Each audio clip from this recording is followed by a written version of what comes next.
Nyawaknya nak jak buat puan na. Mia babu jak buat jika buat. Le tak je na bu.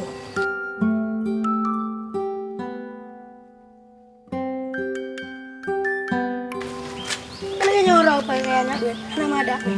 Anak pun dek mau buat pakai jakrung. Aku yang jak buat. Hai, kamu nak jak musiko.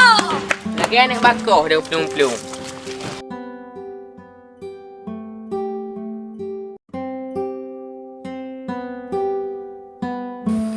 Peman saya trip terus ayo. Nyo kau ai terus goreng anu murid. Angkanya mian ngean aja terpaksa aja. Kita menjak mentang pinyang kamu tuah dah.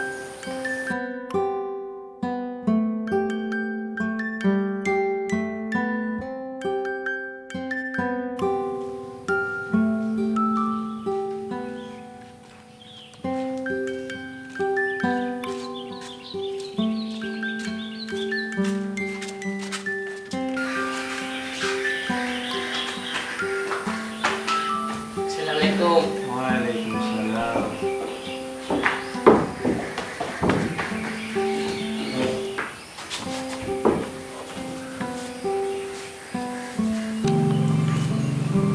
Jadi urangnya tanya tak buka kitab akhlak.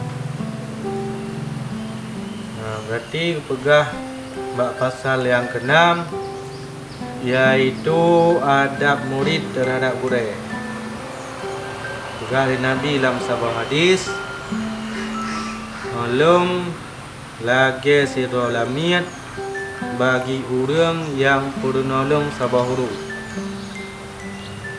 Berkata tepu oleh katanya sebagai murid bahawa gurunya yaitu gedidik katanya dan gepeglih hati katanya. Ilmu pengetahuan untuk nak selamat dunia dan akhirat. Maka kajian ke sebuah kewajiban bagi getanya anak murid untuk tak mulia dan tak hormati guru. Artinya adab-adab murid terhadap guru yang cukup le. Seperti yang sebagian daripada le guna, yaitu yang pertama tabi salim waktu merempak guru.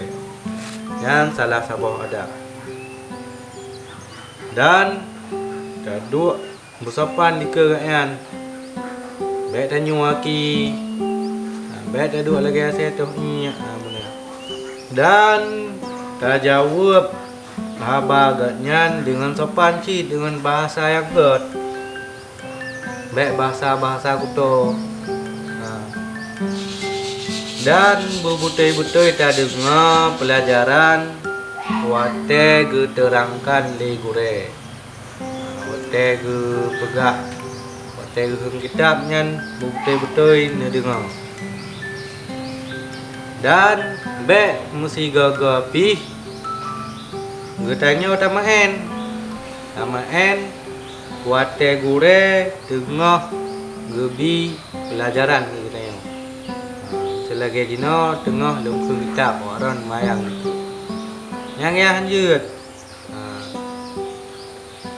Dan baik cik lom getanya sebagai murid takun kata atau bahasa-bahasa yang gasa terhadap guru.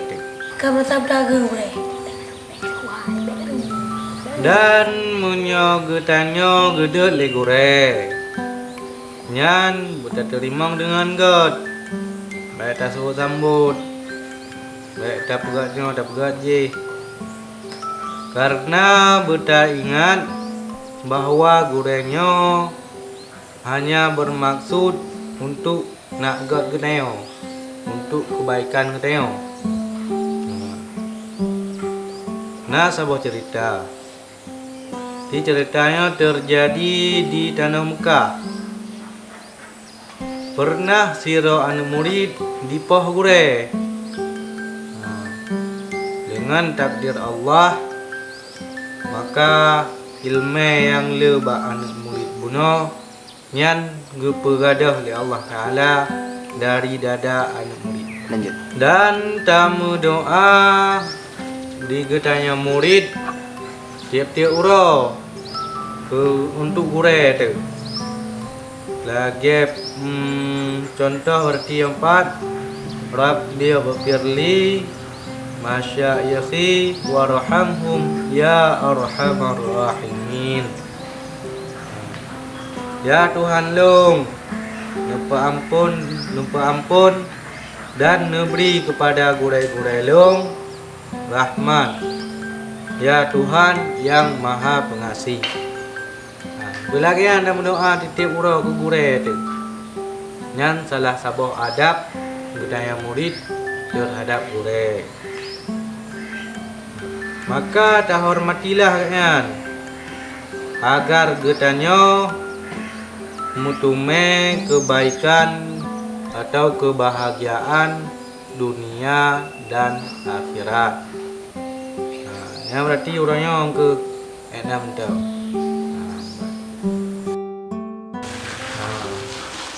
Kalau berarti dah wah gede rumah bagat dah selawat. Sallallahu ala Muhammad sallallahu alaihi wasallam sallallahu ala Muhammad sallallahu alaihi wasallam sallallahu ala Muhammad ya Rabbi salli alaihi wasallim wa ala alihi wa sahbihi ajma'in. Dua.